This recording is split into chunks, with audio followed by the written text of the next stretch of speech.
I am Beardmohbox and welcome back to another episode of Madden's Top 100 Players of 2016. In this episode, we've got at least one guy, well actually only one guy, who definitely doesn't deserve in any way to be on this list. And to kick things off at number 70, we have defensive tackle Kawan Short of the Carolina Panthers with an overall of 93.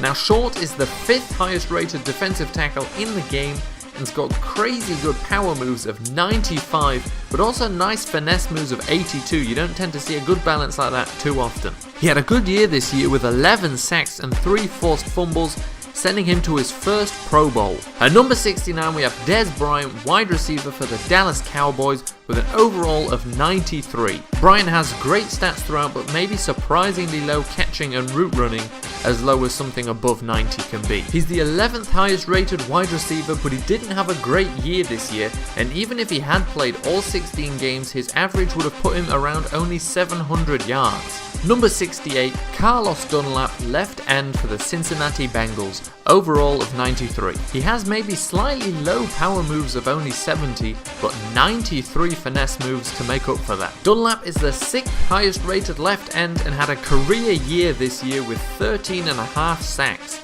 Number 67 we have Eric Berry, free safety for the Kansas City Chiefs and comeback player of the year. Berry is the 5th highest rated free safety in the game, but none of his major stats here are actually above 90, but with some decent grades of 88 for zone coverage and 87 for play recognition. Now not only did Berry beat Hodgkin's lymphoma to play this season, he played this season pretty well, getting 61 tackles, 10 passes defensed and 2 interceptions. At number 66 we have MCPHEE, left outside linebacker for the Chicago Bears, overall of 93. The only bright spot in a bad linebacking group, McPhee has some nice stats such as 94 block shedding and 91 play recognition. McPhee is the 4th highest rated left outside linebacker and managed to get 53 tackles and 6 sacks on a pretty bad defense. So all in all, he didn't have a bad first year with the Chicago Bears. Number 65, Patrick Peterson, cornerback for the Arizona Cardinals, overall of 93.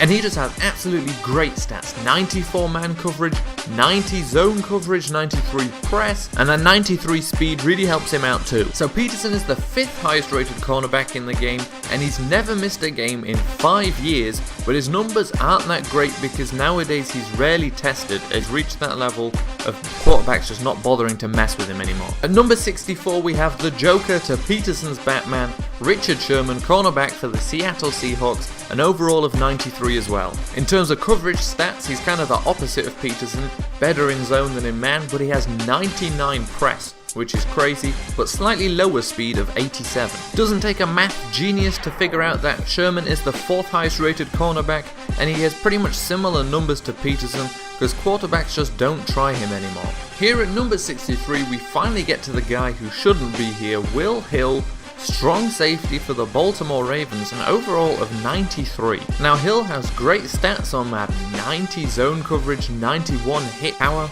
88 agility, 81 awareness, not a bad player. Hill's actually the 3rd highest rated strong safety, but he's only started 32 games over 4 years. This year had 64 tackles and an interception, and also this year managed to pick up his 3rd ban for substance abuse. Hill's got a decent ceiling, but he's never even come close to proving that he's the 3rd best strong safety in the league. Moving on to number 62 we have Chris Harris, cornerback for the Denver Broncos with an overall of 93. What I like most about Harris is his 95 man coverage and 94 zone coverage, as well as 97 awareness. Harris, the 3rd highest rated cornerback, had another good season this year, but unfortunately had his impressive touchdown-free streak broken by Antonio Brown, but he also had a 74-yard touchdown interception return this year. And then we come to our final player at number 61, and it's Steve Smith Sr., wide receiver for the Baltimore Ravens, an overall of 93. Over 15 years, Smith has definitely proven that he's worthy of that 98 awareness rating, but I still feel like some of his other numbers are a little bit low, like 93 catching and 92 route running. Great numbers, but I feel like he's worth a little bit more. Smith is the 10th highest rated wide receiver and this was supposed to be his final year, but he got cut short by injury, but his average over those 7 games would have seen him go for over 1,500 yards receiving. That does it for this week. I think we had a pretty good selection of players there, even if some of them should have maybe been a little bit higher, and obviously we had another couple of guys who didn't play full seasons but still made it this high, and of course Will Hill, who should never make it this high. Anyway, I hope you enjoyed this. Check back next week for numbers 60 through 51 as we continue through the top 100 players of 2016. Oh my god, play! Hey, you made it to the end of the video. If you haven't seen the previous video yet, you can do that by clicking here. If you enjoyed this video and want to see more, you can do that by clicking here and subscribing. New videos every Friday and Sunday, and sometimes Wednesdays too.